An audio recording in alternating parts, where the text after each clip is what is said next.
Саламатсыңар балдар. Силер менен эфир аркылуу жолугушуп жатканыма абдан кубанычтамын. Андемесе келгиле 7 класстын алгебра курсунда окуп үйрөнүүгө арналган кезектеги теле сабагыбызды баштайлы. Биз бүгүнкү сабакта жаңы тема үйрөнөрдүн алдында алгач бир аз таяныч түшүнүк катары мурда өтүлгөн материалдарды кайталап алалык. Андемесе кайталоого көңүл бургула. Мынакей мен силерге суроо берип жатам. Кана, тапшырманын шартын карап көргүлөчү. Силерге көп мүчө берилди.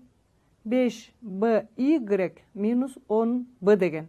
Силер ушул көп мүчөнү көбөйтүүчүлөргө ажыратып көргүлөчү. Мынакей мен силерге 4 жоопту сунуш кылып жатам. Бул тема менен силер өткөн сабакта таанышкансыңар. Көп мүчөнү көбөйтүүчүлөргө ажыратуунун бир ыкмасы катары жалпы көбөйтүүчүнү кашаанын сыртына чыгаруу жолу. Демек бул көп мүчөнү көбөйтүүчүлөргө кантип ажыратса болот? Таптыңарбы туура жообун? Эгер силер туура деп эсептеген жооптун номерин дептериңерге жазган болсоңор, анда мен туура чыгарылышын көрсөтө берейин. Кана карагылачы балдар, алгач бул көп мүчө. Эки бир мүчөнүн суммасынан тургандыгын көрүп турасыңар. Эми карагыла. Биринчи коэффициенттерин же сан түрүндөгү көбөйтүүчүлөрүнө көңүл буралык. Биринчи бир мүчөнүкү 5, экинчи бир мүчөнүкү минус 10 экендигин көрүп турасыңар. Анда 5 менен 10дон жалпы көбөйтүүчү катары кашаанын сыртына 5ти чыгарсаңар болот. Андан кийин баамдагылачы балдар, тамга түрүндөгү бөлүктөрүнө көңүл буралычы. Кайсыл тамга экөөндө тең бар экен? B деген тамга экөөндө тең бар экен. Демек B'ны дагы кашаанын сыртына чыгарсак болот. Анда кашаанын ичинде эмне калды балдар? 5b деген жалпы көбөйтүүчү экен. Анда кашаанын ичинде y минус 2 калды. Кана көбөйтүп текшерип көрөлчү. 5b менен y-ти көбөйтсөк 5b y туура бекен. Андан кийин 5b менен минус 2-ни көбөйтөлүк. 5b менен минус 2-ни көбөйтсөк минус 10b чыгат. Мынакей балдар, мен көп мүчөнү көбөйтүүчүлөргө ажыраттым. 5b деген жана y минус 2 деген көбөйтүүчүлөргө ажырады. Туура жообу силер көрүп тургандай экинчи жооп. Эгерде кимиңер экинчи жоопту тандаган болсоңор, анда азаматсыңар. Мен экранда көрүнүп турган көп мүчөнү көбөйтүүчүлөргө ажыраттым. Көп мүчөнү көбөйтүүчүлөргө ажыратууда жалпы көбөйтүүчүнү кашаанын сыртына чыгаруу жолун пайдаландым. Эми балдар, дагы бир тапшырма берип көрөйүнчү. Ушул эле темага байланыштуу кайталоо иретинде берип жатам. Мынакей балдар, 24 деген сан түрүндөгү көбөйтүүчүсү биринчиники, экинчиники 32 экен. Демек 24 менен 32-нин Ч, Ж, Б-сын, же болбосо эң чоң жалпы бөлүүчүсүн тапсам 8 болот. Анда демек 24 менен 8 көбөйтүү 3 деп жаза алам, а 32-ни мен 8 көбөйтүү 4 деп жазсам болот. Байкап жатасыңарбы? Демек силерге көрүнүп тургандай, жалпы көбөйтүүчү катары кашаанын сыртына 8ти чыгарсам болот. Тамга түрүндөгү бөлүктөрүнө көңүл буралычы. Бирөөндө n турат, бирөөндө m квадрат турат. Демек m'ди чыгаралы. Өзгөрмөнү чыгарганда даража көрсөткүчү кичинесин чыгарасыңар. 8m кашаанын сыртына чыкса, кашаанын ичинде эмне калды балдар? Кана ойлонуп көргүлөчү. 24m n эле. 8m кашаанын сыртына чыкты. Анда кайсы көбөйтүүчүнү же кайсыл бир мүчөнү көбөйткөндө 24m n чыгат? Ооба, силер байкагандай 3n'ди. Анткени 3n менен 8m'ди көбөйтсөңөр 24m n чыгат. Эми кийинкисин табыш үчүн 8m кашаанын сыртына чыкты. Кашаанын ичинде 3m квадраттан кийин кантип жазсак болот? 8 кетсе 4 калат. M'дин бирөө кетсе, демек m'дин бирөө калат. Түшүнүп жатасыңарбы? Мынакей, мен берилген көп мүчөнү дагы же эки мүчөнү көбөйтүүчүлөргө ажыраттым. Ушул көбөйтүүчүлөргө ажыратуунун азыр мен пайдаланган жолу көп мүчөнү көбөйтүүчүлөргө ажыратуунун жалпы көбөйтүүчүнү кашаанын сыртына чыгаруу жолу болчу. Кайталайм балдар. Силер буга чейин көп мүчө деген түшүнүктү билесиңер, көп мүчөлөрдү кошконду билесиңер.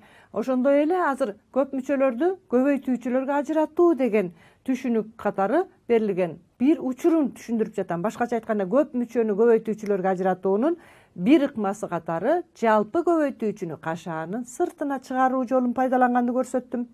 Бул тема менен биз өткөн сабакта таанышканбыз. Бүгүн мен силерге кайталоо иретинде азыр эки көнүгүү аткарттым. Андемесе келгиле, ушул көп мүчөнү көбөйтүүчүлөргө ажыратуу деген эмне? Биринчи эрежесин айтайын, андан кийин ошонун жолдорун көрсөтөйүн. Көп мүчөнү эки же бир нече көп мүчөлөрдүн көбөйтүндүсү түрүндө көрсөтүүнү көп мүчөнү көбөйтүүчүлөргө ажыратуу деп атайбыз балдар.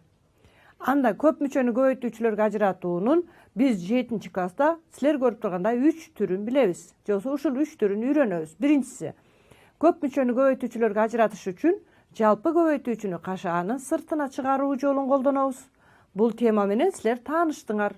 Андан кийин топтоо жолу бар. Андан кийин кыскача көбөйтүүнүн формулаларын колдонуу. Мына ушул 3 форматта көп мүчөлөрдү көбөйтүүчүлөргө ажыратууну үйрөнөбүз. Биз бүгүнкү сабакта демек экинчи учурун үйрөнөт экенбиз. Башкача айтканда, көп мүчөнү көбөйтүүчүлөргө ажыратуунун топтоо жолун үйрөнөбүз. Анда келгиле жаңы теманы дептерибизге жазып алалык. Биздин бүгүнкү сабактын темасы топтоо жолу менен көп мүчөнү көбөйтүүчүлөргө ажыратуу. Теманы дагы бир жолу айтып коеюн, дептериңерге жазып алгыла. Топтоо жолу менен көп мүчөнү көбөйтүүчүлөргө ажыратуу. Жаздыңарбы балдар? Эми ушул теманы үйрөтөрдүн астында мен силерге алгач жашоодон бир аз мисал көрсөтүп өтөйүн.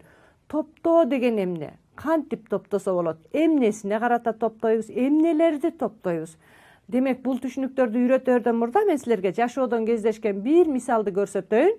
Андан кийин аны биз математикалык тилде дагы кантип пайдалансак боло тургандыгын үйрөтөйүн. Келгиле, анда мен силерге бир нече китептерди көрсөтөйүн. Мына, карагылачы. Силер китептерди көрүп турасыңар. Бул китептер 4 текчеге жыйылсын. Жакшылап баамдап турабыз. Мынакей, мен 4 текчеге китептерди жыйып койдум. Ушул китептерди карап туруп, мен кандайдыр бир белги боюнча топтойн деп ойлодум эле. Анда карап көрсөм, физика деген китеп 3 текчеде бар экен, 4-өндө тең болбойтур.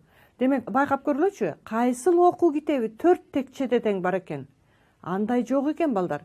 Болгону гана физика деген 3 текчеде бар экен, математика деген 2 текчеде бар экен, жана башка. Көрдүңөрбү? 4 текчеде тең катышкан китеп жок экен. Анда мен биринчи менен экинчи текчени бир карап көрөйүн. Кайсы китеп жалпы? Экөөндө тең бар, кайсы предметтин окуу китеби экен? Мынакей балдар, физика.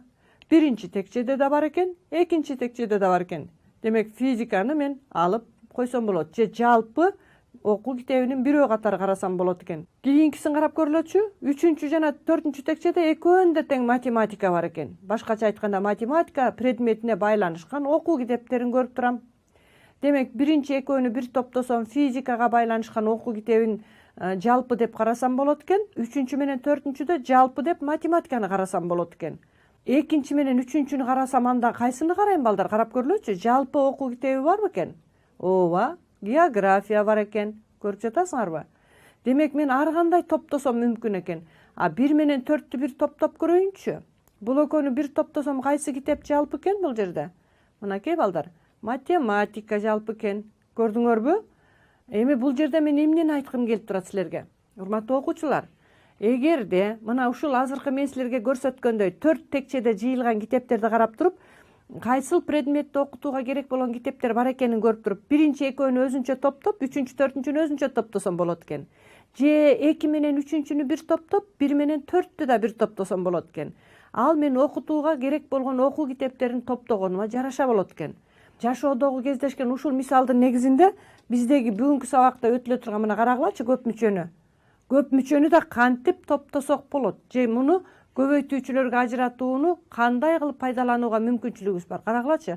Биринчи бир мүчө, экинчи бир мүчө, 3-чү бир мүчө, 4-чү бир мүчө экен балдар.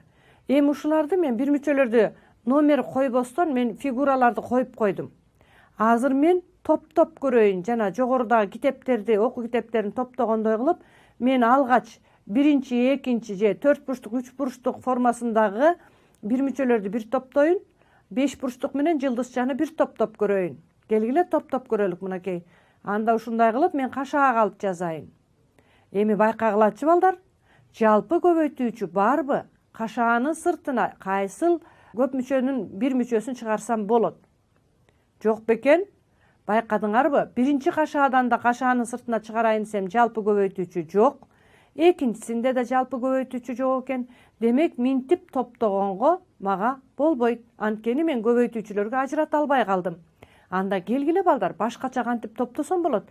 Жана окуу китептерин топтогондой кылып эле мен азыр силер баамдап турсуңар, мынакей мен топтойн. Биринчи менен же 4 бурчтук менен жылдызчаны бир топтоп көрөйүн. 3 бурчтук менен 5 бурчтукту бир топтоп көрөйүн. Антип жазсам дагы болчу. Келгиле мен ошентип топтойн. Карап көргүлөчү. 4 бурчтук менен жылдызчаны бир топтодум. 3 бурчтук менен 5 бурчтукту бир топтодум. Эми биринчи кашаанын ичинен карап көргүлөчү.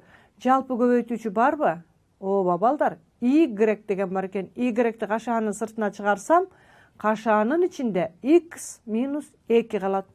А экинчи кашаанын ичинен минус 6 жана 3төн мен минус 3тү же плюс 3тү чыгарайынбы? Албетте, плюс 3тү чыгарсам болот. Анткен минус 3тү чыгарсаңар да болот. Бирок мен кашаанын сыртына чыгарыш үчүн биринчи берилген көбөйтүндүгө көңүл бурушум керек болот. Демек 3тү чыгарайын. 3тү чыгарсам x минус 2 болду. Көбөйтүп көргүлөчү. 3 менен x'ти көбөйтсөңөр 3x, 3 менен минус 2-ни көбөйтсөңөр минус 6 чыкты. Эми бир нерсени байкайбыз балдар. Дагы кашаанын сыртына чыгарууга туура келет же жалпы көбөйтүүчүнү байкап жатасыңарбы? Ооба. Мына силер көрүп тургандай x минус 2 экөөнү тең турат. Келгиле мен x минус 2-ни кашаанын сыртына чыгарсам y плюс 3 калат. Ал кайдан келип чыкты? Мынакей. Биринчи бир мүчөдө y калган, экинчиде 3 калыптыр. Демек мынакей y плюс 3 деген экинчи көбөйтүүчүнү түздү. Анда мынакей x минус 2 көбөйтүлгөн y плюс 3 деп көбөйтүүчүлөргө ажырады. Эми үчүнчү учурда мен азыр биринчи менен төртүнчүнү, экинчи менен үчүнчүнү бир топтободум беле. Азыр келгиле мен биринчи менен үчүнчүнү, экинчи менен төртүнчүнү бир топтоп көрөйүн. Анда кандай жазылат? Жакшылап көңүл бурабыз. Ушул эле мен 4 мүчөнү алып атам же көп мүчөнү мынакей. X, y менен 3x'ти бир топтодум, минус 6 менен минус 2y бир топтодум. Минтип жазсам да болот да. Анда биринчисинен x'ти кашаанын сыртына чыгарайын. Кашаанын ичинде y плюс 3 калды. Түшүнүп жатасыңарбы? Андан кийин мен жогорку чыгарылышында мен плюс 3тү чыгарбадым беле. Азыр мен силерге минус 2-ни чыгарайын. Эгерде минус 2-ни кашаанын сыртына чыгарсам, минус 2-ни y-ге көбөйтсөм минус 2y чыгат. Минус 2 менен 3тү көбөйтсөм минус 6 чыгат. Анда бул жерден y плюс 3 экөөнүнө тең тургандыктан кашаанын сыртына чыгарсам x минус 2 калат. Мынакей. Эми экинчи жана үчүнчү чыгарылышты баамдагыла. Көрдүңөрбү? Экөө тең теңдеш барабар туюнтмалар пайда болду. Башкача айтканда силерге берилген бир эле көп мүчөнү көбөйтүүчүлөргө ажыратууда эки маны колдонсок же болбосо эки учурду карасак экөөнү тең бирдей эле жыйынтык алдым. Урматтуу окуучулар, демек бул жерде мындай жыйынтык чыгарсаңар болот. Эгерде көп мүчө берилсе, аны силер көбөйтүүчүгө ажыратканга келсе, сөзсүз эле каалаган жерден алып эле топтой бергенге болбойт экен. Демек анда топтош үчүн дагы бир эрежелерге таянышыңар керек, же бир жалпылыкты табышыңар керек экен. Азыркы биздин мисалда байкадыңарбы? Биринчи учурдагыдай кылып биринчи менен экинчини, үчүнчү менен төртүнчүнү топтосом, көбөйтүүчүгө ажырабай калды. Демек ар дайым эле каалагандай топтоп койсоңор эле көбөйтүүчүгө ажырай бербейт. Азыр экинчи жана үчүнчүнү байкадыңар да. Бул эки учурда тең берилген көп мүчөбүз көбөйтүүчүгө ажырады. Анда эмесе келгиле балдар. Ушул жерде мынакей ажырабай калганына көңүл бурулачы, мынакей мен көрсөтүп жатам. Биринчи учурда көп мүчө көбөйтүүчүлөргө ажыраган жок. Демек мындай кылып топтоого болбойт экен. Анда эмесе келгиле этаптар мен силерге санап өтөйүнчү. Топтоо жолу менен көп мүчөнү көбөйтүүчүлөргө ажыратуунун этаптары. Биринчиси, көп мүчөнүн жалпы көбөйтүүчүсү бар мүчөлөрүн топтойбуз. 2ден топтосоңор болот, 3төн жана башка кылып топтогонго мүмкүнчүлүгүңөр бар. Сөзсүз эле экөөнү эмес, 4төнү да, 3өнү да бир топтогон учурлар кездешет. Жалпы көбөйтүүчүнү анан кашаанын сыртына чыгарабыз. Алынган көбөйтүндүлөр көп мүчө түрүндө жалпы көбөйтүүчүлөргө ээ болушат. Анан аны кайрадан кашаанын сыртына чыгарабыз. Көрдүңөрбү? Демек кашаанын сыртына чыгаруу 2 жолу ишке ашып атат бул жерде. Эми карагылачы, силерге суроо берейин, кана балдар. Силер көп мүчөнү көрүп турасыңар. Башкача айтканда туюнтма. Ушул жерде туюнтманы көбөйтүндү түрүндө көрсөткүлөчү. Бүгүнкү биз өтүп жаткан топтоо жолун пайдаланып, кана убакыт кетти, ойлонуп туруп берилген көп мүчөнү көбөйтүүчүлөргө ажыраткыла.